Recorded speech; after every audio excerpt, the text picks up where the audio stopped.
chers téléspectateurs, au plaisir de se retrouver une fois de plus dans votre émission hebdomadaire. Vous n'êtes pas sans savoir que dans 3 petits mois, les Maliens iront aux urnes pour l'élection présidentielle prévue le 29 juillet 2018 pour le premier tour. 2018 est année charnière pour le Mali. Ainsi donc, les Maliens sont appelés à aller voter le nouveau président. Quels sont les enjeux, les défis, les perspectives qui s'imposent? Ainsi donc, nous recevons pour vous un invité avec qui nous allons décortiquer les enjeux de cette présidentielle 2018. Notre invité est M. Boubou Doucouré, expert en communication et relations publiques. Il est conseiller politique. Il est président du Front patriotique Les Républicains, coordinateur du collectif Tous pour le Mali. Bonjour M. Doucouré. Bonjour. Au plaisir de se retrouver une fois de plus sur le plateau de M7 Télévision. D'abord, pouvez-nous parler un peu du Front patriotique pour les Républicains? Tout d'abord, Guessin, je tiens à vous remercier, à remercier toute l'équipe de M7 TV pour cette opportunité, mais aussi pour tout le travail que vous faites dans l'information, dans la communication, dans la sensibilisation. Donc, le Front patriotique est une association citoyenne, une association politique qui est née de la volonté de différents leaders associatifs, leaders communautaires, leader de la société civile, pour mettre en place une structure qui va porter une autre voix, la voix du peuple. Quand nous disons la voix du peuple, parce que les projets que nous portons, les plaidoyers que nous menons, le positionnement que nous avons, en fait, revient des séries de concertations populaires et citoyennes que nous avons eues dans plus de 600 communes sur les 703 communes. Donc, nous nous sommes dit qu'il était important que la société civile se retrouve de façon responsable et que la société civile se positionne pour parler la voix du peuple et faire en sorte que les préoccupations de nos populations à la base soient prises en compte par nos politiques, par nos gouvernants. Donc, c'est ce qui vous a motivé pour la création du Front? Tout à fait. Justement, vous n'êtes pas sans savoir que quand on crée un front, surtout que c'est un front patriotique, ce qui veut dire que vous êtes animé du volontarisme de changer le Mali alors? Oui, nous avons toujours été comme tous les Maliens, tout le monde veut changer le Mali, c'est vrai. Mais ce qui peut-être nous différencie des autres, c'est que nous ne portons pas notre propre voix. Nous portons les aspirations du peuple. Donc, quand on parle de changement, aujourd'hui, tout le Mali est porté vers le changement. Mais de quel type de changement avons-nous réellement besoin? De quel type d'alternance avons-nous réellement besoin? Je pense que c'est de là que nous devons vraiment poser le débat pour mener le débat. Si on vous demandait, comment voyez-vous, quel genre d'alternance voyez-vous pour le Mali? Est-ce enlever X ou Y ou il faut vraiment une alternance au sens propre du mot? Bon, pour nous, ce n'est pas une question de personne. Pour nous, il ne s'agit pas d'enlever X ou encore de mettre Y. Aujourd'hui, au sein du Front patriotique, la priorité, déjà, c'est d'aller dans une alternance de gouvernance. C'est aller dans une alternance qui va proposer aux Maliens un nouveau modèle de gouvernance, un nouveau modèle économique qui va vraiment permettre d'abord de régler les urgences du moment et ensuite s'appuyer sur une vision pour amorcer un développement. Ce n'est pas une question de personne, ce n'est pas une question de génération, c'est une question de programme, de projet et de vision. Nous voulons aller vers une alternance, vers un changement de gouvernance. Justement, le changement de gouvernance, comment cela est-il possible sans le changer? Comment est-ce qu'on peut vraiment changer la gouvernance selon vous? Réformer la gouvernance actuelle, c'est d'abord de penser à faire des réformes profondes qui vont rétablir la confiance entre le peuple et les gouvernants, la confiance entre le peuple et l'État. Il faut revoir la justice, l'exercice de la justice en tant que tel. Aussi, la bonne gouvernance, ce n'est pas seulement de lutter contre l'enrichissement illicite ou contre les détournements de fonds, mais la bonne gouvernance, c'est aussi de s'appliquer à pouvoir utiliser l'argent du contribuable à bon escient. D'accord? C'est la bonne gestion des ressources, mais aussi c'est de pouvoir mettre des vraies structures en place et des vrais mécanismes en place pour lutter contre tout ça. Parce qu'aujourd'hui, quand on regarde au Mali, nous avons eu toutes les lois contre l'enrichissement illicite depuis la Première République, depuis les opérations taxi du temps de Modibo Keïta. Au temps de Moussa Traoré, on se rappelle encore que les gens étaient condamnés à mort pour des détournements de 10 millions. Mais au fond, ce n'est pas la vraie question. La vraie question, c'est comment mettre le fonctionnaire malien à l'abri de la corruption. Parce que vous n'êtes pas sans savoir que le premier incubateur de la corruption, c'est l'administration publique. Quand les administrateurs publics sont corruptibles, la corruption, elle s'engraine facilement. Comment arriver à créer un cadre de vie décent pour accompagner d'abord le fonctionnaire malien? Ça, c'est d'un premier point de vue. Deuxièmement, comment arriver à dégraisser les dépenses publiques? Je vous donne un exemple. Dans un pays comme le Mali, où les politiques ont montré toutes leurs limites, nous, au niveau du Front patriotique, nous avons beaucoup de mal à comprendre que l'État continue encore à financer les partis politiques à coût de milliards, de 2 à 3 milliards chaque année. Mais vous savez, Guessa, avec 2 à 3 milliards, je pense que nous sommes capables au moins d'offrir l'eau aux 703 communes de la République. Pour moi, voilà les vraies priorités. Justement, vous avez parlé de ces priorités, cette réforme-là. Mais quand on voit le monde politisé, quelle est la place réelle aujourd'hui de la société civile? Aujourd'hui, je crois que, contrairement à ce que les gens pensent, nous avons une nouvelle société civile responsable qui est en train de se créer. Une société civile qui a décidé de jouer aux gendarmes pour le peuple. Quand vous voyez, par exemple, l'échec de la révision constitutionnelle, ce ne sont pas les politiques. Je crois que c'est la société civile, c'est les activistes, c'est les jeunes qui, à un moment, ont senti qu'ils devaient s'impliquer dans la vie de la nation. Des gens qui n'ont jamais fait de politique. Justement, cette jeunesse-là, surtout on dit à la société civile, mais le plus souvent on dit qu'elle est aussi quelque part, elle est corrompue. Est-ce qu'aujourd'hui on peut dire que cette société civile a pris la maturité, a vu l'enjeu qui s'impose à elle pour pouvoir se surpasser, se mettre au-dessus des clivages politiques pour vraiment donner un souffle nouveau Mali? Oui, je pense qu'aujourd'hui, cette nouvelle société civile qui est en train de se créer est suffisamment responsable, a commencé à se positionner. Et vous savez, ce qui est dommage au Mali, c'est qu'on est dans un camp ou dans l'autre. On est soit avec le régime, soit contre le régime. Mais nous avons décidé d'être avec le peuple. Donc, il faut appuyer tous les efforts, tous les programmes qui vont dans le sens de l'apaisement des vraies préoccupations du peuple, qui proposent une véritable alternative au peuple. Mais, dans toute chose, il y a des brebis galeuses. Vous savez, mais aujourd'hui, les Maliens ont compris que leur avenir est plus que menacé. Parce que si les choses ne sont pas faites dans les normes, que le pays sombre, encore une fois, je crois que tout l'argent que vous aurez engagé dans la corruption ne vous servira plus à rien du tout. Justement, nous sommes à quelque part de la présidentielle, le premier tour est prévu pour le 29 juillet. Comment expliquez-vous cette floraison de naissance des mouvements politiques? Est-ce à dire que les partis politiques ont failli à leur mission? Je dirais pas que les partis politiques ont failli à leur mission, mais les partis politiques ont montré leurs limites. Ils ont montré leurs limites parce que si vous voyez aujourd'hui cette société civile, si vous voyez aujourd'hui que les gens assimilent cette société civile à l'opposition, c'est parce que les politiques n'ont pas joué leur rôle, parce que les partis politiques n'ont pas joué un rôle suffisant. Et aujourd'hui, ces partis politiques, ces leaders politiques sont décriés par leur base. Vous voyez quand des hauts responsables, des élus de la République, des élus par le peuple, se font dédire par leur base sur des engagements qu'ils auraient, sur des propos qu'ils auraient tenus et dans lesquels leur base ne se retrouve pas, c'est qu'il y a un problème. C'est qu'il y a un dévassage à la base. Pourtant, ils ont été élus par cette même base. Ça veut dire que déjà, il y a une rupture. Et cette rupture, pour la consommer, il faut cette nouvelle société civile qui peut aiguiller, qui peut rappeler à l'ordre. Et ça, déjà, cette société civile vient de montrer un grand pas. Il vient de montrer aux politiques, il vient de montrer aux partis politiques que vous êtes nos représentants. Vous devez porter notre voix. Alors, quand vous allez parler à notre nom, faites attention à parler notre langage, sinon nous allons manifester. Justement, comment voyez-vous les enjeux de cette présidentielle à venir?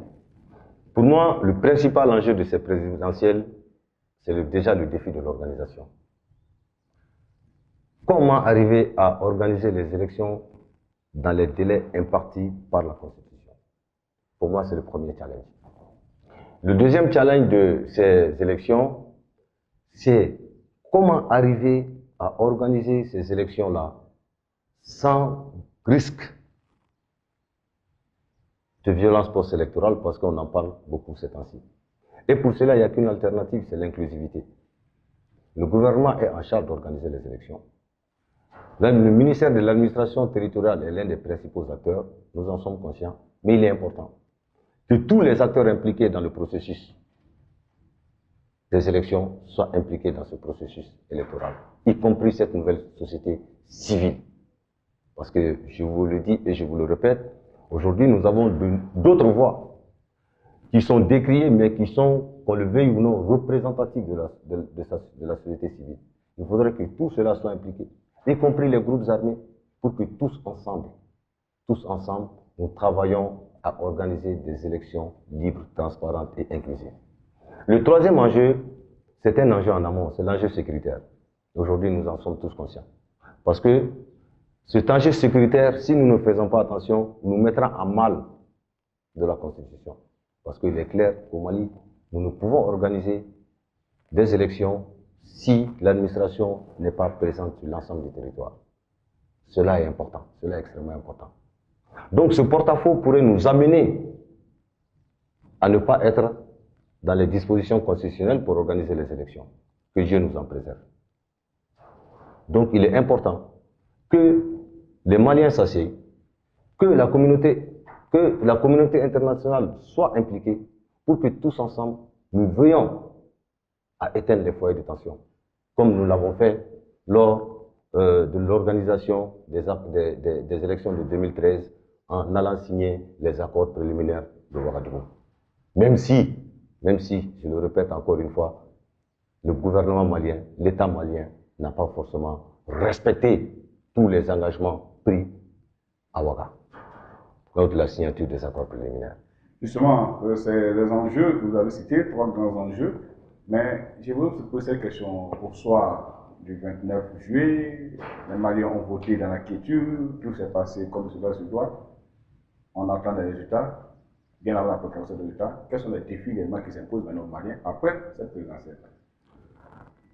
Après cette présidentielle, déjà, les défis proposés, les défis qui s'opposent aux Maliens, je pense que les défis sont connus.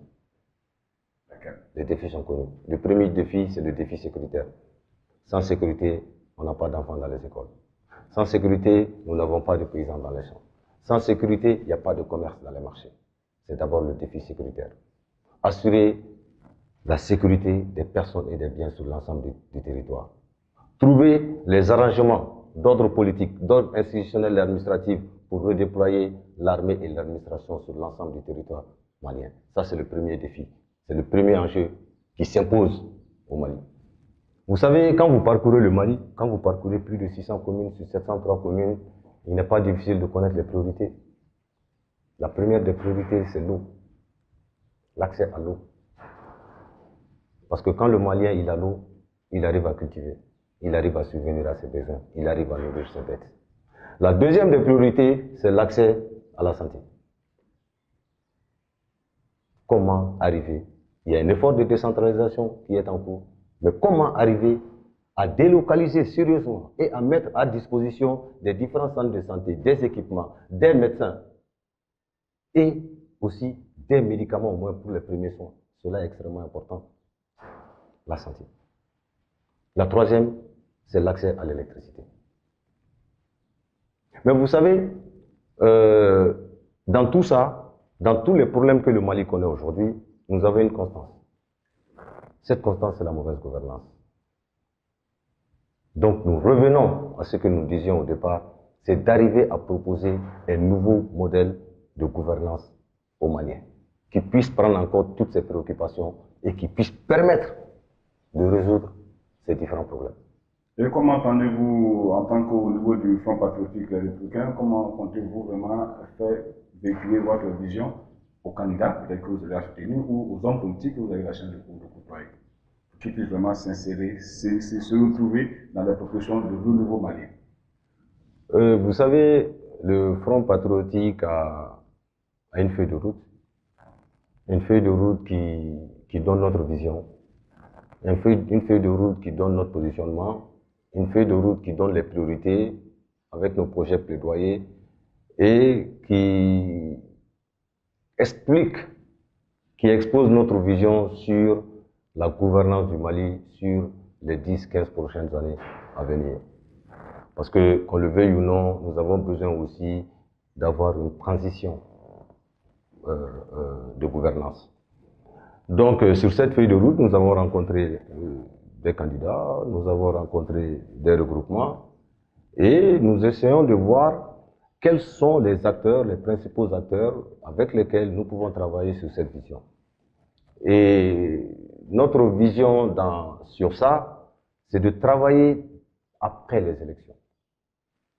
Une fois les élections passées, la société civile que nous voulons constituer, cette nouvelle société civile forte et responsable, devra jouer un rôle de gendarme pour que ce que nous avons promis à nos populations durant la campagne, que cela puisse être fait, que ce soit avec notre candidat ou sans notre candidat. Mais soyez sûrs d'une chose, aujourd'hui, les Maliens réclament un changement. Un changement comme il se doit. Un petit peu aujourd'hui, on sent à l'approche des élections une certaine montée de la violence. Quel message avez-vous à lancer particulièrement par rapport à cela, à la jeunesse malienne? Je pense que cela est relatif. Cela est relatif parce que je pense que la violence verbale est en train de baisser. La violence a commencé à baisser, si ce n'est les derniers événements que nous avons connus à Ségou. Mais je pense aussi que, encore une fois, il faut interpeller la responsabilité de l'État. Parce que ces jeunes ont fait une demande pour organiser un meeting en bonne et due forme. Et des menaces ont été proférées de part et d'autre. Et ces menaces ont été mises à exécution. Je pense que si l'État avait joué son rôle, si les forces de sécurité avaient été suffisamment alertes, je pense qu'on aurait pu éviter cela. Donc, encore une fois, il faut que les Maliens se retrouvent. Il est important que les Maliens dépassent leurs différences et que nous nous retrouvons autour de ce qui nous unit, le Mali. Il faudrait que les Maliens comprennent qu'au-delà de nos divergences, nous pouvons être des frères, que nous sommes des frères, que nous sommes des amis, des voisins, que nous pouvons avoir des divergences politiques, mais nous devons pouvoir nous asseoir, discuter pour dépasser ces différences. C'est d'ailleurs l'appel que j'avais lancé à la veille de l'organisation de la conférence d'entente nationale. Et j'ai été très heureux de voir que la CMA a répondu à l'appel et que l'opposition a finalement répondu à l'appel pour qu'on se retrouve et qu'on discute. Je pense que moi, je suis en tout cas très rassuré, contrairement à beaucoup, de dire que la violence, elle va baisser parce que les Maliens ont compris aujourd'hui qu'il faut qu'ils soient ensemble. Ils ont besoin d'être unis devant l'adversité. Et l'adversité, elle n'est pas à l'interne seulement. Pensez-vous que la présidentielle du 29 juillet apportera un renouveau au Mali? Les présidentielles du 29 juillet, je reste convaincu que cela apportera un renouveau. Parce que le Front patriotique a décidé de prendre toutes ses responsabilités avec l'ensemble de ses alliés pour porter le changement. Nous avons fait le choix responsable et engagé de militer pour une alternance. Un changement. Mais pas un changement d'homme. Non. Un changement de gouvernance. Avec une nouvelle vision. Avec de nouvelles alternatives pour les Maliens. Portées par des hommes et des femmes. Et non portées par un homme. Donc nous sommes convaincus qu'avec le dispositif que nous avons sur le terrain, avec nos alliés, nous sommes convaincus qu'avec le malaise social, nous sommes convaincus qu'aujourd'hui, avec toute la synergie qui est en train de se passer dans le domaine civil, même pas politique, public en général, que les Maliens se retrouveront pour porter le changement. Maintenant, le rôle de la société civile aussi, c'est de veiller à ce que les différents candidats puissent proposer des projets de société valables aux Maliens. Justement, un mot, un message, je ne pas dit, à l'endroit de ce peuple malien-là qui nous suit, pour leur dire que, certes, le pays est confronté à des crises, Mais l'espoir est plein. Ouais. Le message que je voudrais lancer aux Maliens, c'est qu'aujourd'hui, le Mali est à la croisée des chemins. Plus que jamais, les Maliens ont besoin de se retrouver. Plus que jamais, les Maliens ont besoin de dépasser leurs différences et de se retrouver autour de ce qui les unit, le Mali. Son intégrité, sa laïcité, sa sécurité et son émergence. Aujourd'hui, le message que nous voulons passer, c'est un message de paix. Comment arriver à consolider la paix? C'est d'apporter le changement, d'apporter une gouvernance qui puisse permettre à tous les Maliens, de Caille à Kidal, de se reconnaître en l'État. Une gouvernance de soutenir une gouvernance qui puisse ramener la justice sociale. De soutenir une gouvernance, de soutenir un mouvement de changement qui va permettre à nos gouvernements de ne plus travailler avec leur propre feuille de route, mais de travailler avec les exigences du peuple. Voilà le message que je voudrais lancer aux Maliens et à la jeunesse malienne. Merci. Merci. Merci, chers téléspectateurs. Au plaisir d'être nôtre. Quant à moi, je vous dis au revoir. À très bientôt pour notre émission. On en parle d'ici là. Et foi en vous. Et espérons que le 29 juillet, les Maliens sortiront massivement pour donner leur voix afin que le changement ou le nouveau président puisse s'installer comme cela se doit, sans faute, sans incident et sans contestation. Au revoir.